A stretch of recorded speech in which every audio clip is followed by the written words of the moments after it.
Hey guys, it's Phil the MMA Dude back with the Split Decision Podcast, episode number 88, here with my always brilliant co-host, the Fight Geek. Fight Geek, it's been a while. How you doing, man? Doing great, man. Happy to be back talking year-end awards in 2020. It's a long time no talk. Glad to be back. How are you? Absolutely. I'm doing good, man. Glad to be back. Sorry about that little break, guys. It went a little longer than expected, but hopefully we are back weekly for the near future at least. Hopefully we can put some pressure on everyone like Fight Geek to do an episode next week, even though there's no fights. I haven't talked to him about this yet, so I'm putting the pressure right now. But I'll see what I can do. You know? Okay, all right. Fight Geek, how was your holidays? Everyone wants to know how Fight Geek's holidays were, not just me. Well, I believe we do have a listener question regarding our holidays, but my holidays were great. Spent a lot of time with the family, and I'll elaborate a little more when we get to the questions. Okay, all right. People are getting bored, so let me jump right into it. Guys, here's what we've got on tap. First, we're going to jump into some really quick news and headlines. Going to ask Fight Geek some questions about that. After that, we're going to move on to a really, really brief and fast recap of the final UFC Fight Night event of the year, where we saw Stephen Wonderboy Thompson defeat Jeff Neal with a really impressive unanimous decision. And then after that, it's on to the Split Decision Podcast Awards 2020, by far the most prestigious award show in the world. Really, I think you'd agree, Fight Geek. Is that fair? Bar none. Bar none. And after that, my favorite section, listener questions and more. But, Fight Geek, I've got this question to start the episode off for you. John Kavanagh, Conor McGregor's coach, came out and told MMA Fighting that he thinks personally that Dustin Poirier is a slightly tougher matchup for McGregor than both Chandler and Justin Gaichi. And he thinks it's strange and unfair, in so many words, that the Poirier-McGregor fight is not for a belt. So let me ask you, first of all, besides Khabib Nurmagomedov, is Dustin Poirier the hardest fight at 155 for Conor? Do you agree with Kavanagh on that or disagree? You know, at this point, other than Gaichi, but I think, yes, Dustin Poirier probably is the stiffest competition at this point. What? For Conor McGregor. Yep. What? You are so crazy, bro. Gaichi's harder, and Charles Oliveira's harder. Charles. The thing about it is Gaethje's a little more hittable than Poirier is. Poirier has a head-to-head victory with Gaichi. Not that that's indicative of how this fight will go, but I think that's MMA math. We know that doesn't mean Poirier's a little bit more durable. He obviously has one of the best fighting spirits in the whole UFC, let alone the lightweight division. So I think because of his unique combination of boxing, cardio, and elite fighting spirit, yes, I do definitely think that makes him game and difficult for Conor McGregor. Now, do I still think that Dustin Poirier lines up as a favorable matchup in a lot of ways to Conor? Of course, but the fact that he has the cardio. I like that word though, cardible. I like it. Cardible, yeah, it's a hybrid. But yeah, the fact that Poirier has the cardio and can go deep, dig very deep into that gas tank in late rounds.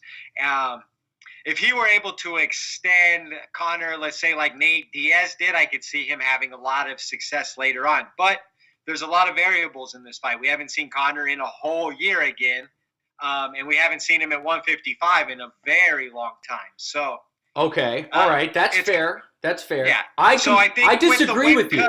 I really do, though. I really do. I mean, okay. So you're saying Dustin is the hardest fight at 155. I think Dustin's the larger man as well. I mean, we don't need to get into the weeds on that. I don't think I don't put too much into that stuff. But I would always contend that Tony was the worst fight for Conor McGregor, but I feel like Tony has really taken that downward swing on the backside of his career, and I just don't think he would present a ton for Conor right now because of how much he gets hit. Okay, that's fair, but let me ask you this. What about Charles Oliveira, at least? How is Charles Oliveira not a tough fight? Very dangerous fight for Conor McGregor. Why is Poirier a harder fight than Charles? because Poirier has more championship medal and experience at this point today. Not saying skill-wise he's a better fighter than Charles, but as far as who should be in line to fight for a UFC belt, which I think is what the crux of the position for Kavanaugh was, correct? Yeah, essentially. I mean, Kavanaugh says whatever Conor pays him to say. He's saying he believes these are the two best lightweights on the planet other than Khabib today, which I tend to agree with. Okay, I really strongly disagree. I think you've got to put Charles and Justin Charles Gaethje Oliveira's in there, but Charles What about Oliveira, Justin Gaethje? You've got to put him there too. Right, but recency bias shows Gaichi, getting choked unconscious and not really putting up much of a fight. We also know that Khabib, we know that Conor, for as scrutinized as his performance was versus Khabib, it was actually one of the stronger performances versus Khabib. It aged well. Yeah. Well, keep ages. At least he, was putting up some sense or form of resistance, where I think in the Poirier fight and the Gaethje fight, you saw Khabib really just get that done very quickly. Oh, I take issue with those comments. I think that those fights have been oversimplified, particularly real fast, particularly the Gaethje fight, if I can just say this quickly, Fight Geek. Well, the Gaethje fight is the most impressive fight of Khabib's career, in my opinion. It's the most impressive title defense. That's true. And it's true that when they got onto the ground, it looked like man versus child. Lord knows. But at least Conor was able to stall in some positions for quite a while and not take as much damage as, let's say, a Barbosa or someone like that was. Gaichi kept the Khabib fight standing for almost the entire first round, and I had Gaichi winning until the end of that round. Had minimal success because of the forward pressure of Khabib, but we're getting off topic here. Of course. Khabib dominated, of course. So, okay, so you I say would like you agree. to say that, yes, I believe that all of those matchups, Poirier, Oliveira, and Gaethje are all very intriguing matchups for Conor, and I think all three of them would fare very well. But because of the multiple late-round experience that, Poirier has, I would give him the edge over the other two. I think he's shown he has more mental toughness than the other two. Okay, so a connected question. As we all know, Dana is meeting with Khabib in Abu Dhabi very soon in the next few weeks prior to UFC 257, and has hinted that it's still possible that the Poirier-McGregor fight could be for the lightweight belt if indeed Khabib, is very vehement about not returning. Do you think that at such a late minute that they should make the fight for the title, or do you think that regardless whether Khabib's coming back or not, they should have it just be really a sort of a title eliminator with the winner facing either Charles or Justin for the belt? No, I really think it warrants either an interim or being the belt. I don't think it matters if they switch it last second because they're already preparing for a 5-round main event. So just adding the title to it doesn't really change the You're driving me crazy tonight, Fikey. You don't think that cheapens the belt if they just throw it on there? They slap it on there like a sticker? We don't know what's going on with Khabib, for instance. So let's say they have this conversation and Khabib says he might want to come back. So you're not going to strip him at that point, which makes an interim belt between these two very important because it locks in who's next for Khabib. Otherwise, let's say they don't put that and it's just a hypothetical number one contendership and Dustin Poirier beats Conor by some chance, I don't think that Khabib would be interested in fighting Dustin Poirier again. So without that interim belt, there's no guarantee that the winner would really be entitled to Khabib. See, here's where it gets so interesting because I completely hear you there, right? I hear you completely that Khabib might not have interest if Poirier were to win. But then I thought, let me play devil's advocate. Then I thought of the flip side of that. He really doesn't want to give Conor the money, I believe. He doesn't want to give Conor the money for another fight. But he likes Dustin. He likes Dustin, so maybe he would do that. But this is going to be a lot to do on the UFC side too. You don't think the UFC is going to be like you're going to fight the winner, basically hoping that it's Conor because that's the matchup. I don't think anyone's yearning for Khabib versus Poirier too. Yeah, and I mean, by the way, if I'm Dana going into these talks, I have a very clear mission. Feeling that if Poirier were to win this fight, he would still have to beat someone else for a title shot. I don't know about that. Maybe Oliveira or something like that. Maybe. I don't know. I think that if Dana's smart, which he is, look, we know he's smart. He's obviously smart. He should go into these talks with Khabib and say, look, if you're not willing to defend just one more time, then Conor's going to become the champ. Don't you want one final chance to really damage his career, really put an exclamation point on the McGregor-Khabib rivalry? You know, that's where I would come from as Dana, as the salesman to Khabib. Well, I'm sure that's where he is going to come from. So it'll be interesting to see. I think it should be for an interim championship. We just discussed that I believe they're the two best lightweights after Khabib right now. And I think that would ensure that, especially if they're not going to strip Khabib, that the winner of this fight were to get him next, because otherwise we're just in limbo, you know? Because Absolutely. He doesn't want to fight Conor. So Absolutely. Without Conor being, you know, the interim champ, there would still be no reason for Khabib to really come back and fight him, which he has proven that he does not want to do. Yeah, and let me just that's all fair enough. Let me quickly come out and say this about John Kavanagh. I was very critical today on Twitter of John Kavanagh's comments. A lot of people are saying, hey, what's your problem with Kavanagh? I just want to come out and say it. Owen Roddy has been and always was Conor McGregor's striking coach. John Kavanagh is a BJJ instructor who won the lottery when Conor McGregor walked through his doors. He has never been and never will be a significant part of Conor McGregor's success. So he irritates me. I don't like him when he speaks because I don't have any respect for him as a coach or a trainer of any kind. His second best fighter, James Gallagher, got slept by Ricky Bandejas in Bellator. I mean, I feel like, need I say more than that? Is this fair or is this unfair? It's a little unfair, but... Really? Why? Tell me why. Well, I mean, I think he's had enough results to be considered a credible coach. With Conor, who's a striker, and he never did any of the striking. That's true, but you know, he's been involved in some of the pre-fight preparations, the camps and stuff, so he's definitely been a part of it. His philosophy, I think, is part of what, you know, connects him to Conor as well. You win or you learn is a good philosophy. I also learned that in my first grade elementary school class. But it is a salty, Phil. It's a good lesson. All right. But no, seriously, I get irritated when Kavanagh talks too much. I will just be happy when the calendar turns and Conor and Poirier are up. Agreed. I want to see that fight. I think it's a nice treat for us. There's some great fights in January. And let's move on. And that moves us on, Fight Geek, unfortunately, to a bit of a sour subject. This is just breaking news from today. Edwards versus Khamzat Chimaev is officially off. Chimaev is pulling out of the fight.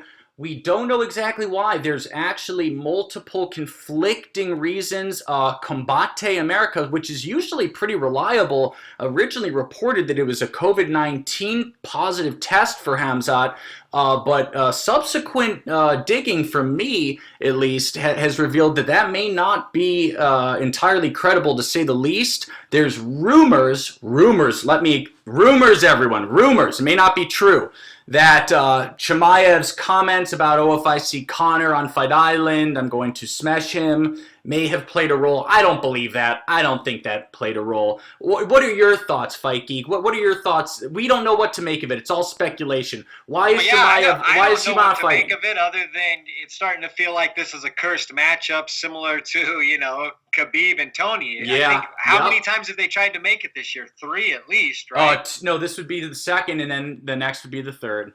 Okay, so yeah, I mean... But that can turn in... Listen, I can tell you from the Tony-Khabib matchup, 2 times can turn into 5 very quickly. Right. In this fight, you know, there's not as much reason to make this fight. So, you know, I think that at some point we may move off this fight. I still need to get more information before I, you know, really make a determination on how I feel about it. It sucks that we are not going to get it, but those are 2 wildly varying stories right there. COVID or, an altercation with Conor, so. Well, there's a third rumor, Fight Geek. I wasn't even going to mention it because, again, I think it's so baseless. I don't want to give it much airtime. There's a third rumor that Chimaev popped, but there's zero evidence. That's pure speculation. I don't believe that's true. You love speculation, but yeah, I'm giving the audience the 3 reasons that are going around. Or this could just be the UFC posturing and have found a sexier matchup behind the scenes they like for one or both of the guys, you know? Yeah, okay, and actually on that note, one person asked me, they were thinking basically that this means that Burns is getting jumped, he's getting skipped over, and they're going to give Khamzat the fight with Usman, and I said that would be the dumbest thing that Dana could do, because you're giving essentially an unranked fighter a chance to win the belt. That could make the entire UFC welterweight division look like a joke if he were to win. Yeah, I don't see that happening at all. No, he should not get a title shot. That's absurd. Yeah, that would, I mean, wouldn't that just, to me, that's so risky. What if he wins? A title shot off of knocking out Gerard Meerschaert? Come on. At a different weight class, don't forget. Yeah, exactly. Yeah, okay. So, moving on. So, what do you think Leon Edwards should do next? Should he wait for Khamzat? Should he has said, he's expressed interest in fighting on the night. He wants to stay there. And, there's been a few people. Vicente Luque has thrown his hat in. The biggest name that's thrown his hat into the ring is Big Mouth. That's a new nickname for Kevin Holland. Kevin Holland, a.k.a. Big Mouth, he just got officially announced for a fight with Derek Brunson to main event a fight night on March 20th. But he said he's interested in fighting Edwards first. Yeah, I mean, at this point, that fight actually makes some sense. So obviously, Holland is, of course, a middleweight. I'm assuming he would want a catchweight fight or for Leon to come up to 185. But really, that doesn't make sense for Leon, who's a top 5 ranked welterweight trying to get into the title picture. So I don't think he really wants to take that kind of a risk versus a bigger guy who's on a scorching hot streak. So that actually doesn't make much sense. I know Holland is like the raise his hand, fight every weekend guy, but that one really doesn't make sense for either guy, actually, after thinking about it. So I believe Michael, don't hold me to this. I don't have Tapology pulled up. I'm being all amateur tonight. I believe that Michael Chiesa and Neil Magny are both on that what was the Edwards Chimaev card. Do you have any interest in Leon versus either Magny or Chiesa? I would have more interest in him versus Magny, but as would I. It doesn't do a whole lot for me, but it is a solid fight. I think Magny is just a touch above Chiesa. I don't know the official rankings. Okay, so if you're Leon, what do you do? Simply put. I mean, that's a tough one, man. I think you stay on the card, and I think you fight Neil Magny. You've got to Chiesa then? No, Chiesa gets, effed over. Yeah, well, they're not going to do that. Come on. I mean, I think they're going to give preference to the main event, as we've seen in the past. I mean, I actually really like that Vicente Luque matchup, how about someone fighting back? Why don't we give someone like Leon called out Masvidal. We know that won't happen. Masvidal and Colby. What about Colby? I've got some friends who are really big Colby fans, and some of them are saying Colby will step up. The problem with Colby is he has much bigger fish to fry. He has a beef with Usman and a beef with Masvidal, who are the 2 biggest names in the division. So he's not going to take a detour to fight Leon Edwards when he has a beef with the 2 biggest stars in the division. Fair enough. So, okay, it'll be interesting to see. How about Leon Edwards versus Gilbert Burns for the true number 1 contender matchup? That really is what makes Are you Ariel Helwani? Are you kidding me right now? Why would Gilbert Burns possibly take that fight when UFC 258 is supposed to be headlined by Usman versus Burns? That's true. It's crazy how many people say that. Why would Burns take that? There's literally nothing to gain. Nothing. That's true. Yeah. So, but maybe if he's not getting a title shot right away and he feels like he can solidify it with another huge victory, but I don't know. Who's taking the? We know that Usman's scheduled to fight at 258. That division is so stagnant. It's hard to really make any determinations because the top 4 never fight. It seems. Oh, let me be real clear. The welterweight division is a bunch of drama queens, and I mean a lot worse than any. I mean, they don't even come close to. I mean, they are much more dramatic than any of the women's divisions, and it's not even close. Now, maybe that's sort of an old-timey, sexist comment, but I meant that as an insult to the welterweights and a compliment to the women. The women almost never have drama. They fight who they're told to fight. They don't have any complaints. The welterweight men, that's a whole different story. They're crying, they're sobbing, they're writing stories, paragraphs, essays, why they can't fight so-and-so. It's like a drama. It's like a soap opera. All right. Now that you got that off your chest, are we ready to move on? Yeah, absolutely. Okay, so what I did want to move on to is really quickly Colby Covington. So what's next for him? And I asked that because Ariel Helwani had a very interesting interview with him this week. Helwani, asked Colby what's next. Covington continues to call out who he calls Street Judas, a.k.a. Masvidal. Says that Masvidal is in hiding, that he won't take the fight. And my question for you is simple. Who do you think Covington will end up fighting next? Not who you want, but who he will. Because I have a prediction that he's going to get stuck with Khamzat Chimaev. Absolutely not. No, I don't think that. I think he will. If I had to guess who he will fight next, it will be Jorge Masvidal. You think Masvidal is going to take the Covington fight? Well, I mean, I do think so. I think Jorge Masvidal has shown above anything that whether or not it's a good matchup for him or not, he'll take the fight. So even with the Usman fight on somewhat short notice, even if he knows he's probably not going to fare well versus that style, his whole persona as a street fighter and all this is based on him taking that fight. So there's no way he would run from that rivalry his whole career. So Yep. Okay. All right. Fair enough. So are we ready to move on then? Yeah, let's do it. All right. So final piece of news for the night, and that is Derek Brunson versus Kevin Holland has been made official as the March 20th main event. This is after about a week and a half of Kevin Holland talking some serious trash about Brunson, saying he just doesn't like the guy. He clearly got the fight he was looking for. Absolutely did. And just wanted your thoughts on it. My first thought is that, honestly, I look, I don't think anyone likes Kevin Holland more than me. I am the ultimate Big Mouth fan. But I like Derek Brunson. I like that he's not ducking any fights. He's not making any excuses. He realizes that Kevin Holland's got the heat on him. He's got the momentum, and he knows, he'll get a lot with this win. And I respect the hell out of Brunson for immediately accepting the fight. What about you? Well, of course. Brunson's a gamer. He's been around a long time. He took the call out when I think Izzy was talking to him. Yep. He's fought everybody on the way up. So, yeah, Brunson's a gamer. He's a great kind of barometer of the elites in his division. And I expect Holland to be a little too versatile, a little too long. I think he's going to smack up Derek Brunson and probably finish him via TKO. I've got Kevin Holland winning this via TKO in the second round. But I do appreciate guys like Derek Brunson who you don't have to beat around the bush with. You call them out, they fight you. You seen Neil Magny had to call guys out for a couple months to get a fight. So I appreciate that, and absolutely. I think it's a good, proper trajectory for Holland.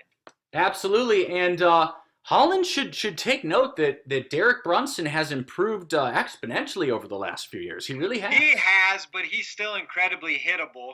He's not the same fighter he was 3 years ago. I think he's much smarter. And I would say that, I would really favor, any grappling situations to Holland and his long limbs and his creativity. I mean, we've seen that kid just do some wildly creative stuff already. So yep. It's kind of like expect the unexpected with him. Yeah, absolutely. Okay, so with that, we're going to do a very quick recap of the final UFC fight night, UFC Vegas 17, Thompson versus Neal. Let's start with the main event.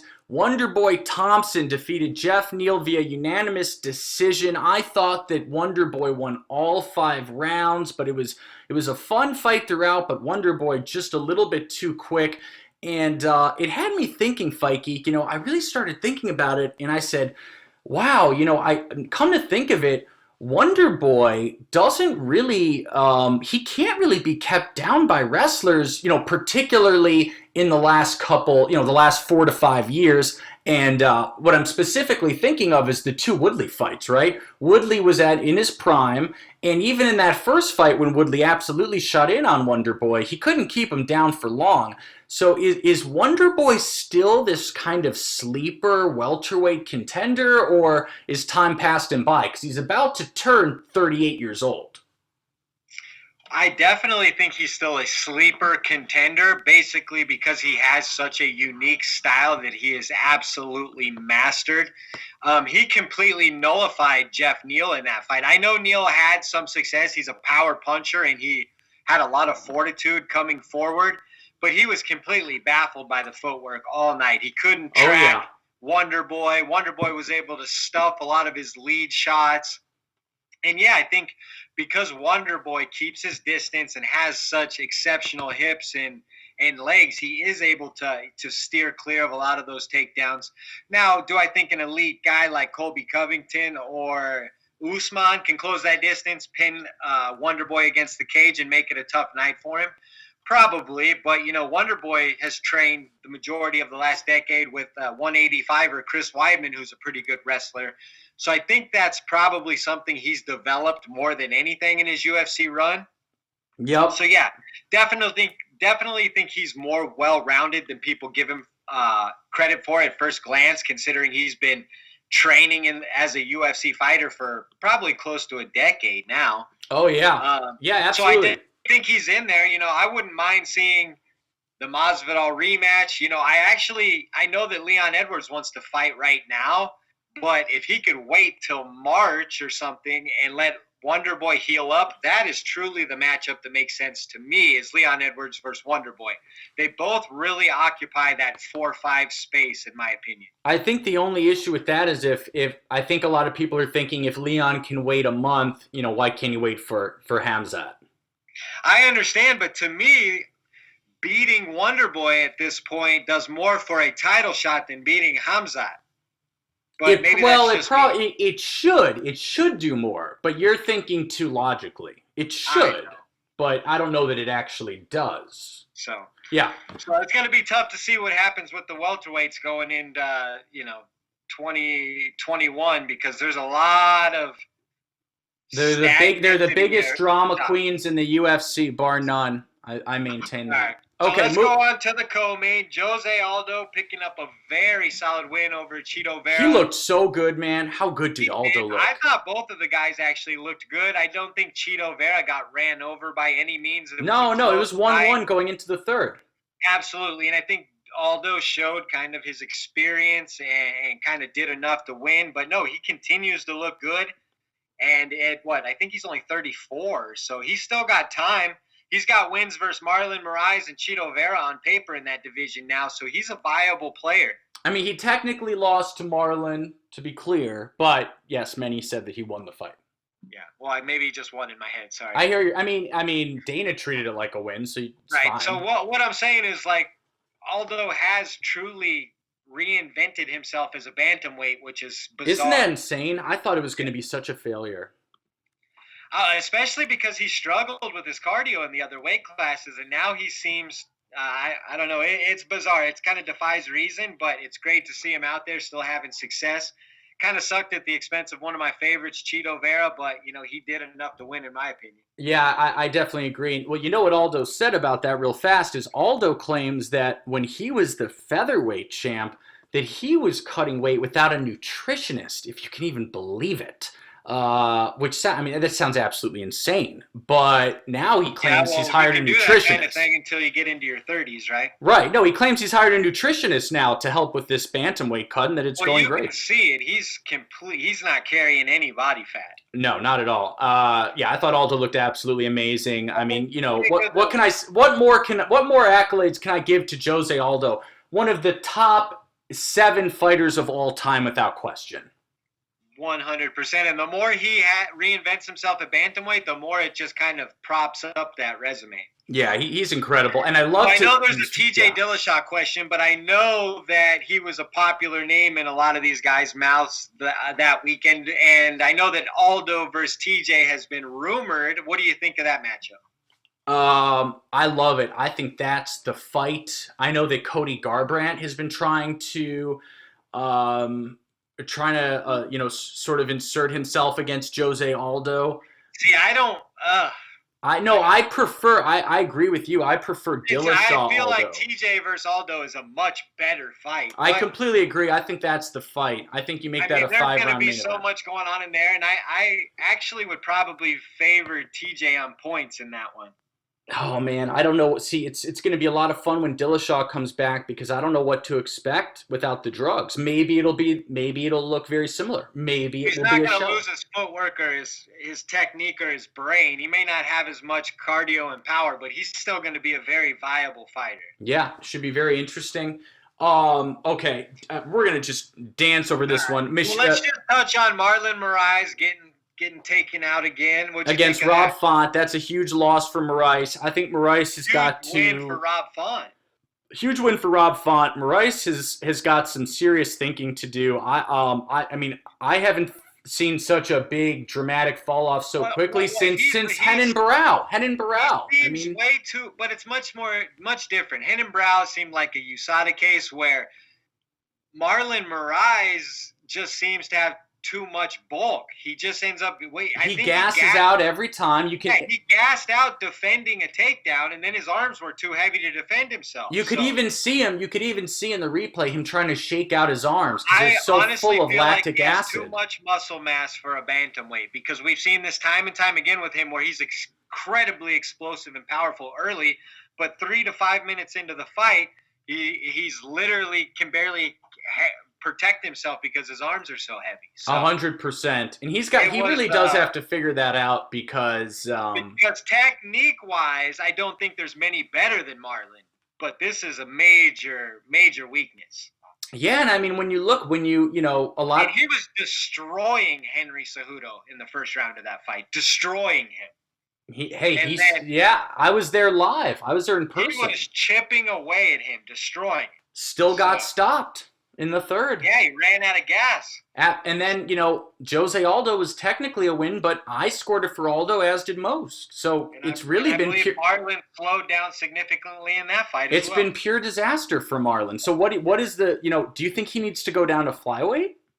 Oh, he could go to flyweight. Are you insane? He has too much mass as it is. He's got to cut that mass, is what I'm saying. Cut it. Well, at this point, he's too old. He's not going to cut all that muscle mass. What's he going to take 2 years off? That's insane. There's no way. So he's kind of. No, you can cut muscle mass faster than that. Come on.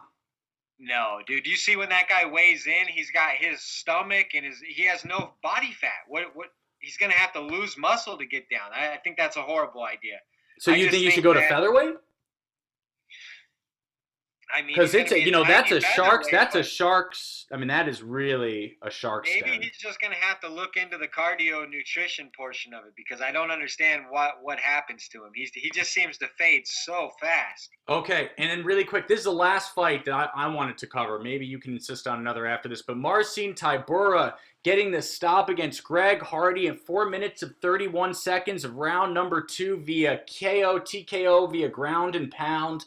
Greg Hardy looked great for 5 minutes, and then it was all over. And I think this is kind of what I called. I picked Tybura in this one, and I knew that Tybura was going to be too tough to knock out in a minute or two.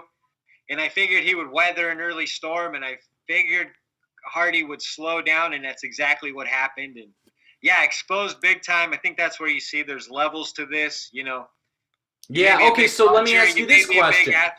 So let me ask you this, Fight Geek. So as you know, the UFC is going through a sort of stressful time. There's going to be a lot of roster cuts. There have been a lot. There's more to come. Dana said, up to 60 fighters before year's end. Should Greg Hardy be cut? Keep in mind, he is paid over $200,000 a fight. He is not ranked. Should he be cut or should he stay? I would keep Greg Hardy for a couple reasons. What? Oh my God, Fight Geek, are you kidding me?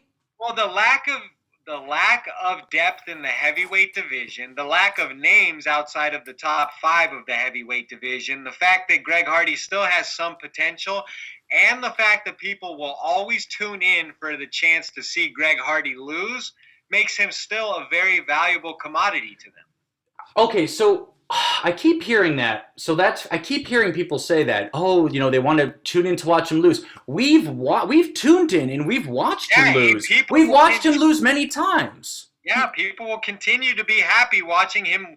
And let's say the UFC keeps him and he wins, and people tweet about him and his domestic violence past and how much they hate him and how much they want him to lose. This is all generating engagements and interest and data. So compared to someone like Alexei Olenek, he probably is worth about 10 times more to the UFC than someone like that. Woo! Yo, Fight Geek just said that Greg Hardy is worth 10 times Alexei Olenek, everyone. So you guys can take that. The interest Blame him. I didn't say it. Blame Fight Geek.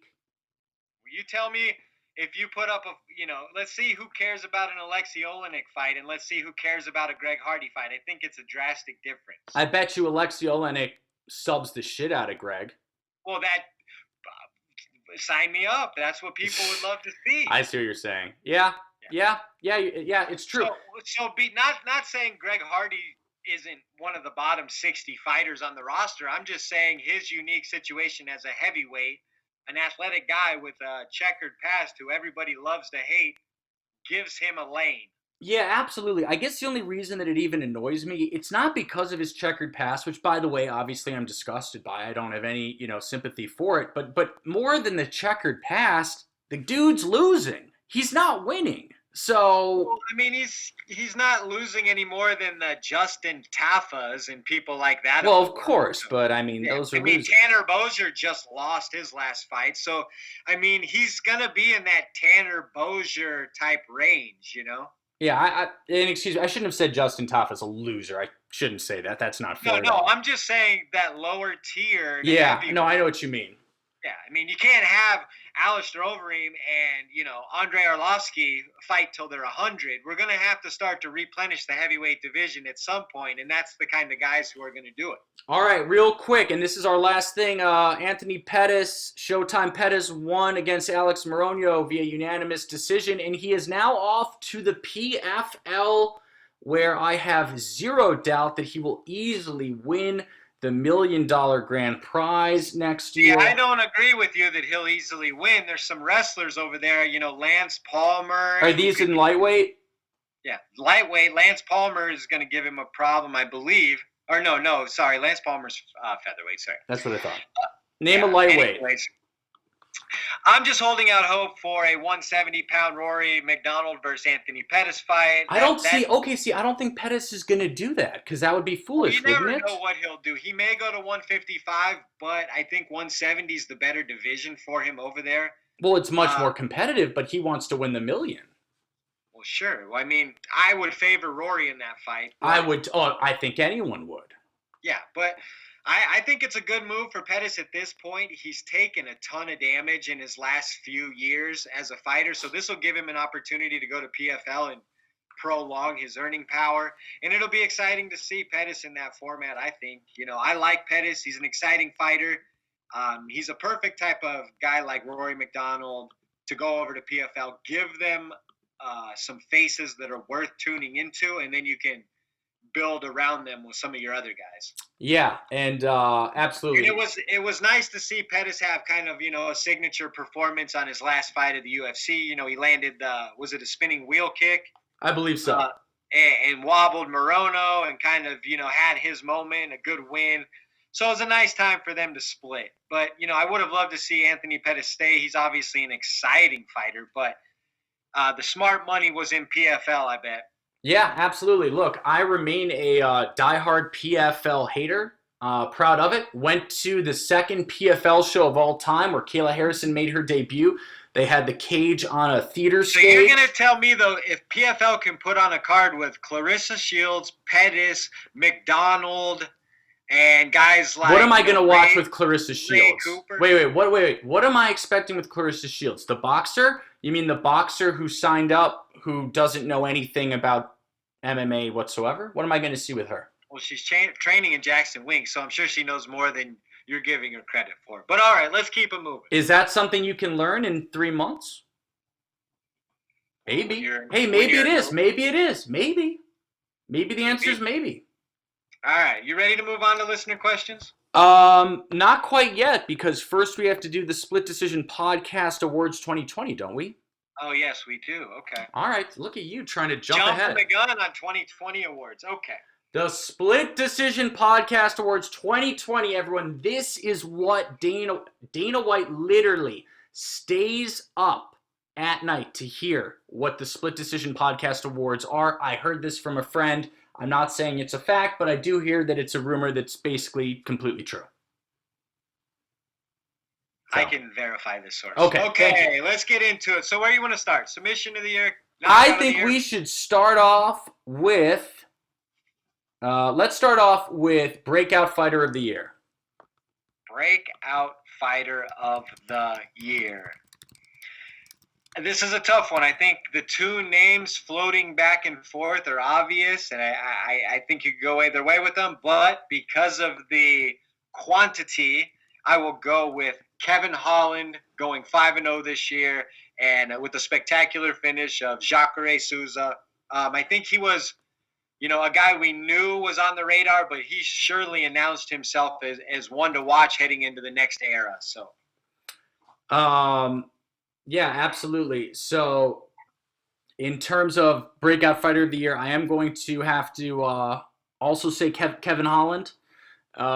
Big mouth. Look, he went 5-0. Not only did he go 5-0, people, but his final fight was against Jacare Souza on late notice with one of the most incredible knockouts of the year. Hammer fists off his back, setting up the TKO win for Kevin Holland. I mean, my jaw dropped.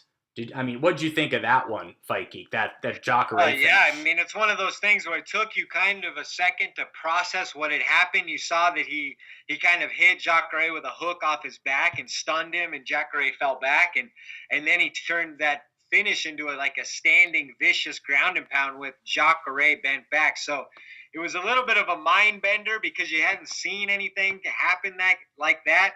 And the fact that it was to Jacare, it was spectacular, unexpected. It was just a crazy finish. So, yeah, I was making all kinds of noise, jumping around. I couldn't believe what I had saw. It was MMA. That's all I can say. Yeah, and absolutely. I don't like to throw shade at other podcasts or other people, but Mike Heck from MMA Fighting chose Khamzat Chimaev as Breakout Fighter of the Year, but he timed for a new career choice. I think it was risky when they gave it. It was risky when they gave it to Mike Heck over after Luke Thomas to begin with. I didn't know much about Mike, but I thought he was a nice guy. He gave me a follow. I followed him back. But Mike, time to step down, homie. Chimaev, I would say as far as who boosted their profile the most, clearly was him. But over Kevin Holland, who was literally on a losing streak, and now he's, Right. Well, what I'm saying is nobody had heard of Chimaev last year, whereas some people hadn't really heard of Holland. I knew who Kevin Holland was. I did too, but you know what I mean. Come on. Kevin Holland was 20 fights into his career, had already, fought Thiago Santos and had been a little annoying and had a personality. So you knew who he was before this year. Chimaev announced himself in a way where he went from 0 to 100 quicker than any fighter in a long time. So I could see your argument there if you wanted to make one. But as far as 5-0 with the level of competition, I think it's definitely Kevin Holland. Yeah, I don't know how it's... Okay, Fight Geek's being a lot nicer than me. I don't know how you could possibly choose Khamzat Chimaev, frankly. I'm just keeping it real. Enough with your personal attacks. What is that personal? I don't know how you could choose it. I don't know. I don't know how you could. All right, let's go to Knockout of the Year, okay? I'll let you go ahead first with this one. I think this is pretty self-explanatory. So Knockout of the Year, Knockout of the Year was 100% goes to Joaquin Buckley against Impa Kasanganay. I believe I'm saying that right. With the trainer there, in my opinion. That was just incredible, guys. Go see it again. The ability and execution of that is once in a lifetime. It was incredible. Impa catches the left kick. I believe Joaquin throws a left kick. Impa catches it, and Joaquin Buckley spins backwards with the right with the right. He's in the air for Stiffens what him feels like before he 40 hits the ground. seconds. Unbelievable. It was ridiculous. And that, by the way, I'm so excited for middleweight. I think middleweight's getting so fun. We've got Joaquin Buckley, Darren Stewart, Kevin Holland, who beat them both. I mean, Marvin Vettori. We've got all kinds of new young guns. Absolutely. It's going to be so fun. I mean, I can't wait for middleweight 2021. I'm going to agree with you there. I'm going to say a runner-up for me, just because of how aesthetically pleasing and brutal it was Cody Garbrandt knocking out Rafael Sunsao at the buzzer with a huge right hook. Oh, sure. I loved that knockout. I thought it was a huge knockout for Cody in terms of getting back some of his aura of being a knockout puncher and a dangerous guy. So I think that was a big knockout this year as well as my runner-up.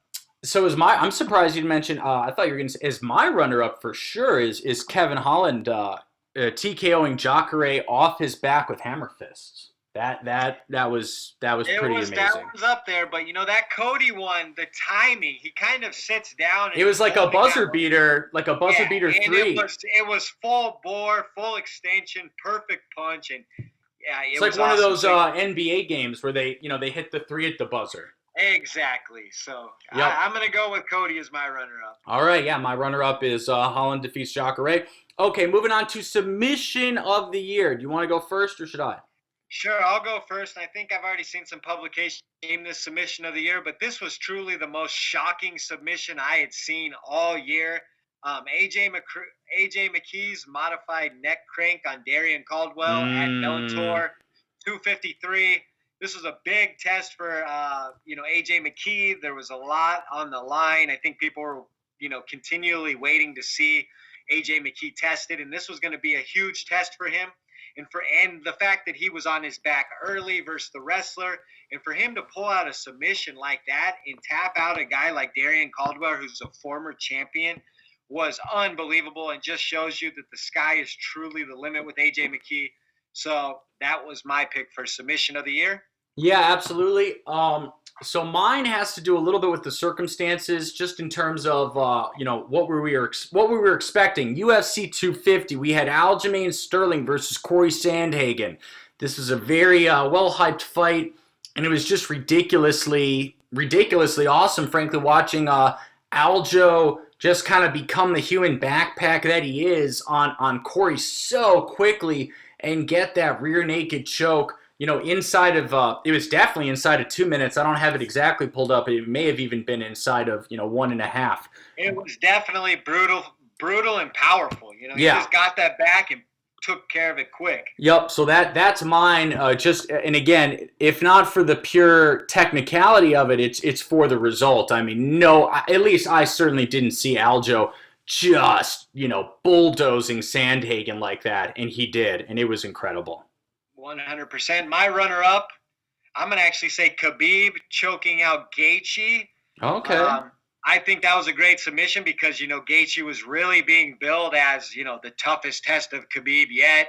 The guy who had the wrestling to kind of negate some of what Khabib was doing. And for Khabib to go in there and look more dominant than ever and really stamp it with leaving Gaichi unconscious was a very impressive submission, in my opinion. All right, and my runner-up real quick is Charles Do Bronx Oliveira's guillotine choke against Kevin Lee. I thought that was very impressive. That was in March that was UFC on ESPN Plus 28. I thought Charles looked great. I think Kevin's losses are aging well, frankly. And I look forward to Kevin returning. As you know, I'm a big Kevin Lee fan. You know that. But Charles' submission was just unbelievable. Yep, the sub king in the UFC. Good choice. All right, so that takes us to, you want to do fighter of the year or fight of the year? Let's start with fight of the year. You go first. Fight of the year is, first of all, I want to say there's been a lot of great fights this year. What a year of great fights. There's probably 5 or 6 that are everyone wants to hear what you chose, though. What I chose was UFC 248 main event. Joanna Jędrzejczyk versus Weili Zhang. Co-main event. Yoel versus Adesanya was the main.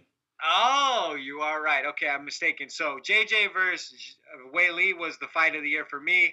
It withstood the test of time. It was just such a great 5-round war with unbelievable, pace, output, heart, championship medal. It's a former, elite champion versus a new elite champion. Just so many great storylines in that fight. And I think it just edged a few other spectacular fights this year. So that's my fight of the year. All right. I do have to agree with you on that. I've got to say that Weili Zhang versus Joanna Jędrzejczyk is the fight of the year. And I would give, a really quick, runners-up to Figueiredo versus Brandon Moreno at UFC 256. That certainly comes to mind, as does Dustin Poirier versus Dan Hooker. And Kattar versus Emmett. Or not Kattar, Emmett versus Burgos. That was a great fight as well. Burgos versus Emmett was a great fight that was forgotten pretty quickly, but it was awesome. Yep. No, absolutely, absolutely agreed there. Okay, so at this point, fighter of the year. Okay, I will go first since you went first on the last one. This was a very tough choice, guys. It really was. It ended up becoming a very tough choice. I'll tell you who I had it between. I had it between Deiveson Figueiredo and Kevin Holland. Thought it was actually pretty tough. One of them was 5-0 with ranked competition. One of them was really 3-0-1 with one draw. In the end, I do have to go with Deiveson Figueiredo as the fighter of the year, just simply because of the quality of opposition and how far he came. At the start of 2020, let's be honest, I think a lot of people didn't really know who Deiveson was. He fought Benavidez and stopped Benavidez inside of 2 rounds twice. And not only that, but he then went on to easily beat Perez and get a draw with Brandon Moreno in what I thought was a very questionable decision, to say the least. Frankly, I scored that fight for Figueiredo, even with the point deduction for the low blow, which I personally, by the way, did not agree with. There was no warning for it. But even with the low blow point deduction, I scored the fight for Figgy. You're not asking to break down the fight. Who's your fighter of the year? I just said Deiveson Figueiredo, smartass. What about you? I'm going to have to agree with you, but I'm not going to tell you all the bad parts about him. You're just mad because I was dissing Brandon Moreno, and that's your best friend. 3-0-1, 3 finishes, 1 title defense, and a fight of the year candidate. I mean, so some people come after. Wait, hang on. What do you say to people that come after us saying, "How dare you disrespect Kevin Holland? He went 5-0 and he knocked out Jacare with a knockout of the year." Yeah, well, I mean, basically Figueiredo finished Joseph Benavidez twice this year, which is the equivalent of finishing Jacare. They're similar standing fighters in their class. Jacare, okay, yeah. Benavidez isn't actually that great. He's just great because he did great in life because he's married to Megan O'Leary. No, that's not true. Joseph Benavidez is, what was he, like 22-4? He's been an elite fighter for a very long time. He's a very, very talented ladies' man, and he's a decent fighter.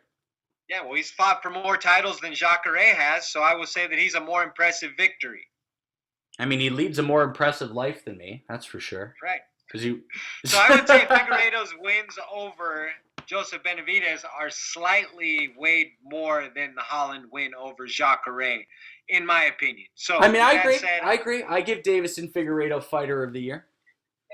So I think that's it, and unfortunately, we agreed on like 3 or 4 of those. But it is what it is. 2020. There was some pretty clear, surefire winners, in my opinion. So. All right, guys. So we're gonna take a really quick break, and we'll be back with listener questions and more. Hey guys, it's Phil the MMA Dude letting you know that this episode of the Split Decision Podcast is brought to you by TotalAggressionClothing.com. Visit www.TotalAggressionClothing.com and use the promo code 46210 to receive a special Split Podcast discount on all Total Aggression hats, shirts, hoodies, and more. Again, that's www.totalaggressionclothing.com with promo code 46210.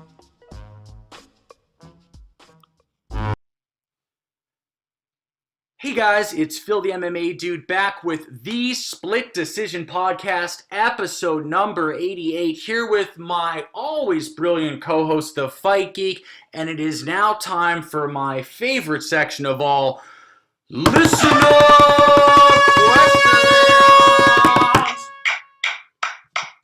Thank you. All right, only got a handful of them tonight, so let's go. We took everyone by surprise. We took too long of a break. Yeah, everybody's on holidays still. Exactly. Exactly. All right. So, do you have a question, or should I go here? Yep, I got one queued up from a reusable shoe. Reusable shoe podcast OG. What up?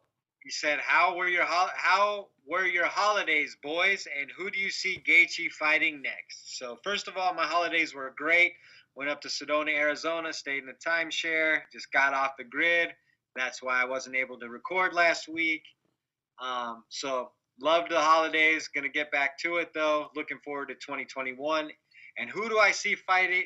Who do I see Gaichi fighting next? How about the winner of Hooker and Chandler?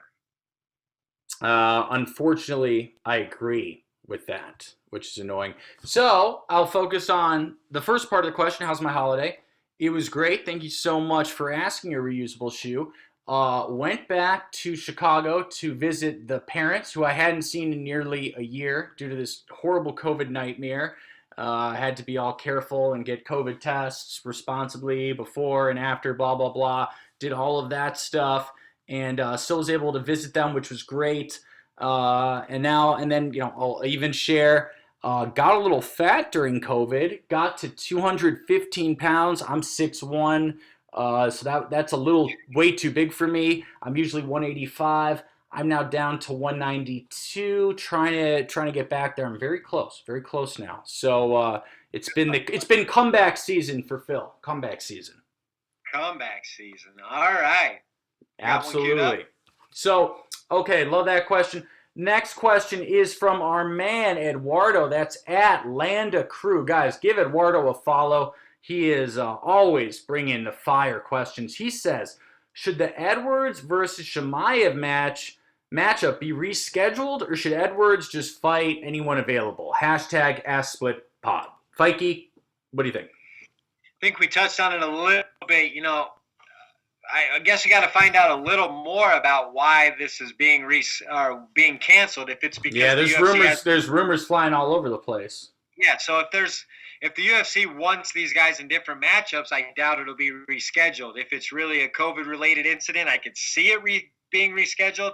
But at this point, you don't think Hamzat popped, right? Because that rumor is going around. I'm not saying he did, guys. I'm not saying he did. I don't. I don't either, personally. I personally don't. So, who should fight anyone available? It's hard to say fight anyone available when you're the fourth-ranked guy in the division because you're so close to a title shot, hypothetically. So, right, but he hasn't fought since 1998. Yeah, that's true. He needs to fight someone and get a win for some relevancy. Yeah, so I think he should fight either, Neil Magny or Michael Chiesa, or even I've heard the name Santiago Ponzinibbio thrown out. Yeah, but I believe he just got booked. I think he did, but is it for that night?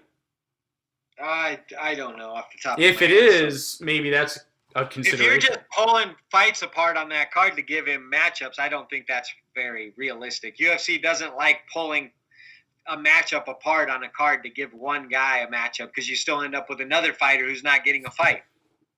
I've seen, hey, it's happened. They're not going to leave Michael Chiesa high and dry after he signed. You make it sound like that hasn't happened before. It absolutely. It has in very specific instances, not in something as general as this, in my opinion. Okay, all right. Next question comes from. In my opinion. That's fair. Okay, next question comes from our man at Oscar Silva MMA. Oscar, what's up?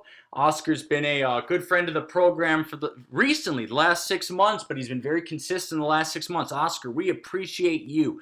He says, What are you two expecting from a matchup between Rumble and Romero in Bellator? Great question. So much fun. Yeah, I honestly, I hate to be the bearer of bad news, but I think it'll be more fun to fantasize about that matchup than the actual matchup you will get. Really? How so? Yeah, I think obviously Romero would be super tentative to engage in much striking. He wasn't engaging in much striking versus Izzy. You think he's going to engage with Rumble? And with that being said, Rumble has shown a lot of deficiencies with the grappling in the past, especially wrestling.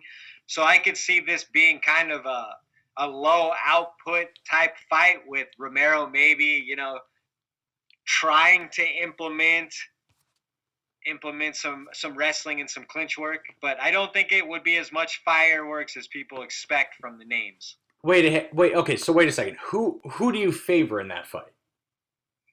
Well, considering I haven't seen Rumble Johnson fight in 5 years, and he was horrible versus wrestlers the last time I saw him. In the last picture I saw him in, he looked like he was almost 300 pounds. I would probably favor Romero. Okay. But that being said, obviously Rumble possesses knockout power. Yeah. But it would be hard to be, picture like a real sharp version of Rumble that's going to come back to Bellator after that kind of layoff. You know what I mean?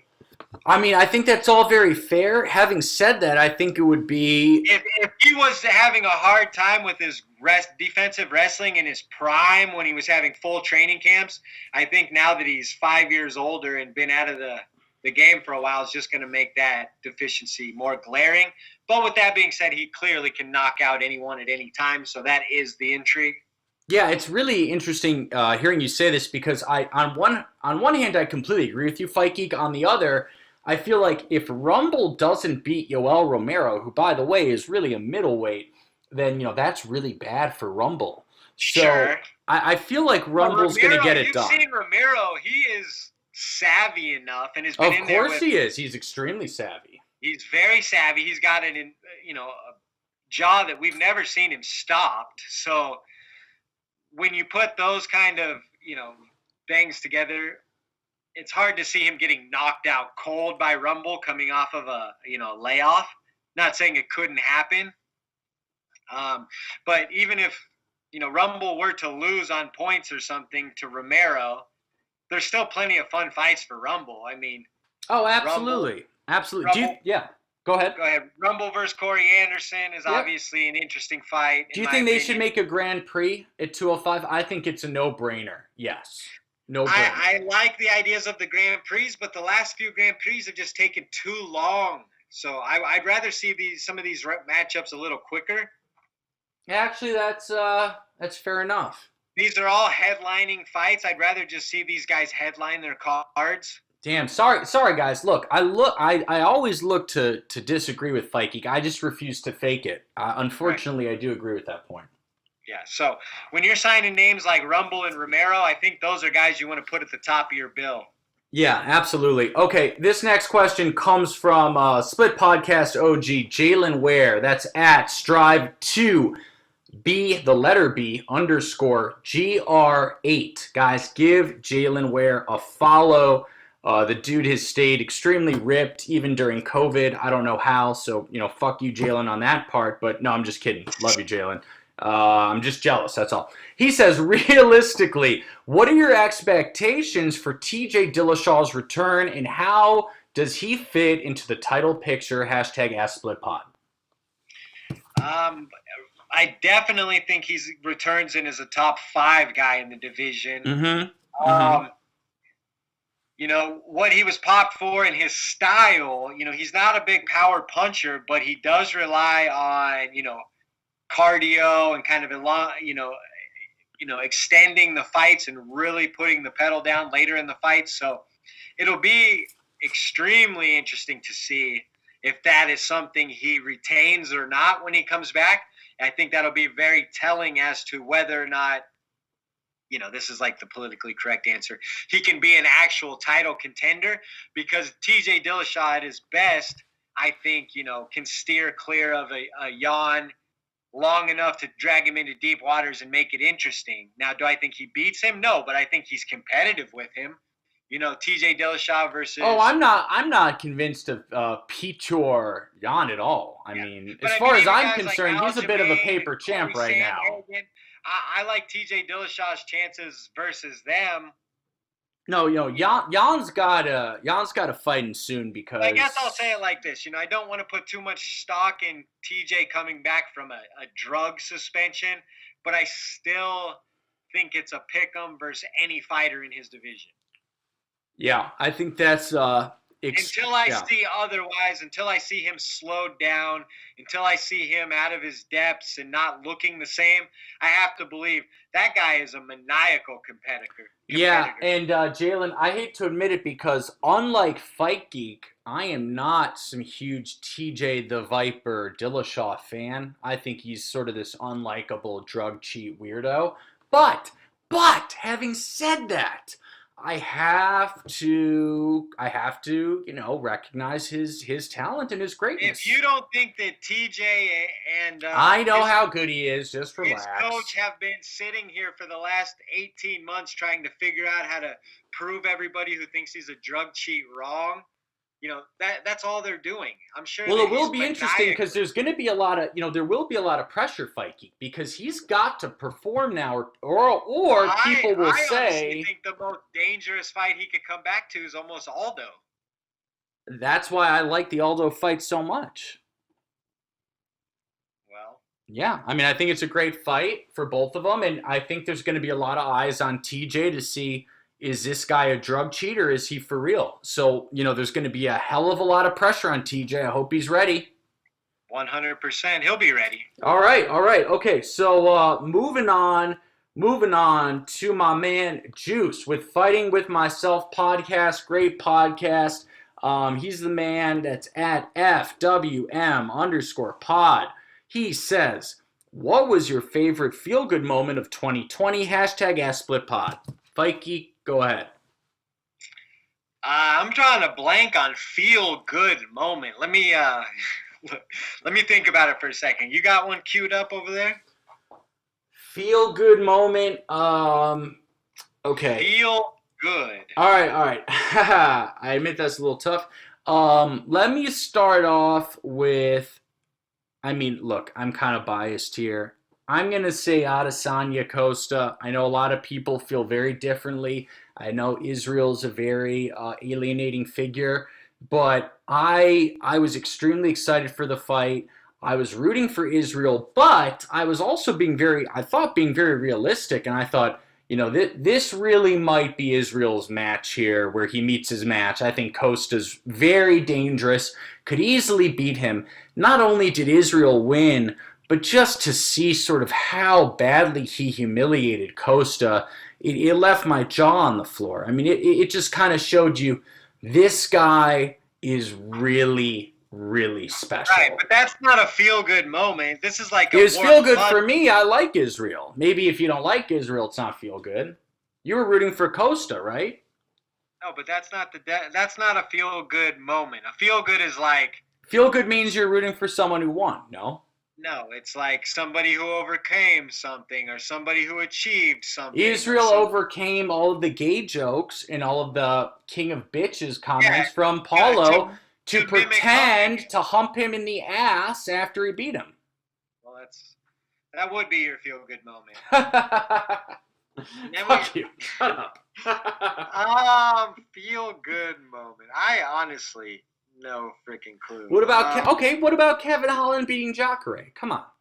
How about, I'll probably take some heat for this, but the UFC coming back during the pandemic. I mean, I know it's hard to, Dana's getting railroaded for his cheesy video he made, but, when they're... Which it was, and it was cheesy, by the way. It was cheesy, and if you... It was unnecessary. If we're being honest, it was an unnecessary video. Sure. But at a time when I really needed something to take my mind off of what was going on in the world and kind of, have some solace and some sports, Dana White and the UFC actually provided that for us. So totally that agree. was a feel-good moment. Guys, you know what? Fight Geek brings up a truly great point, guys. I mean, I know it's the cool thing to hate on Uncle Dana. Lord knows Dana White is far from perfect, and he makes a lot of mistakes, continues to. But the fact is, when it comes to this COVID stuff, guys, I mean, come on. Not just guys and gals, that's a bad habit of mine. Guys and gals, think about what would have happened if Dana didn't come back. Are you kidding me? How would we have gotten through the year? Like, we have got to give him a round of applause at some point. I mean, come on.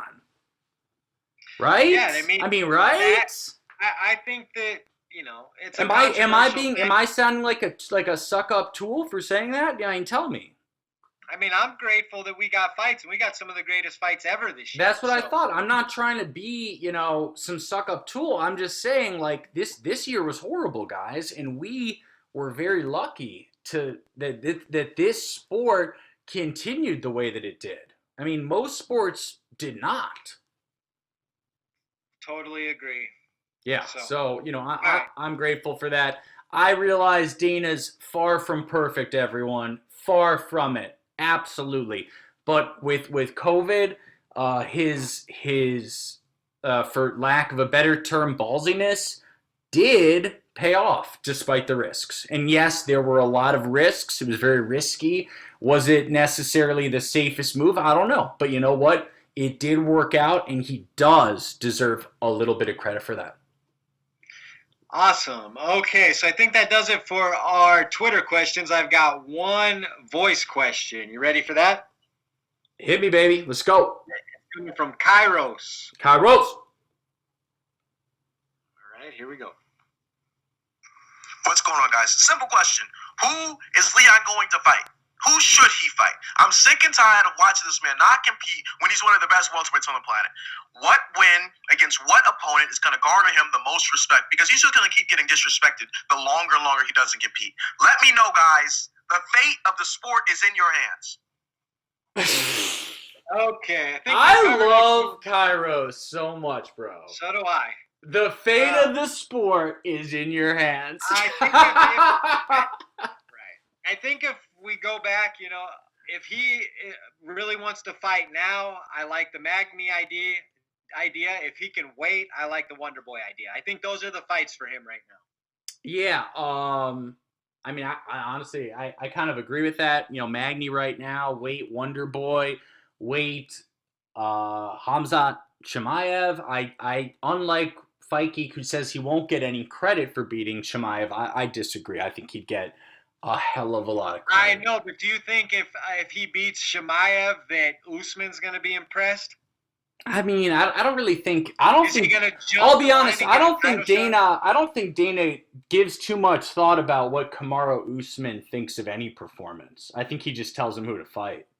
I think you'd be surprised. Really, you think Usman's sitting there eating popcorn, telling Dana what to do? Why hasn't he been forced to fight anybody? I mean, he's getting forced to fight Gilbert Burns at 258. We'll see if that happens. Yeah, we will. It's happening. All right. Okay, all right, guys. Thank you so much. Really quick, I wanted to thank all of you.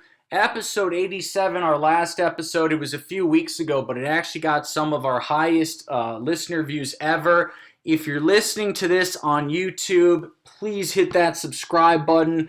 We've only got about 100 subscribers, and we've got way more listens than that. If you're listening on iTunes, if you could hit the 5-star review, boy, would we appreciate it. Very much so. And okay, that's all of my desperate pleas, Fight Geek, so take it away. You're pandering. Okay, yeah, my pandering, guys. Exactly. As usual, you can find us on iTunes, Spotify, YouTube, Google Play, Stitcher, and more. I'm at the Fight Geek MMA. He's at Phil the MMA dude.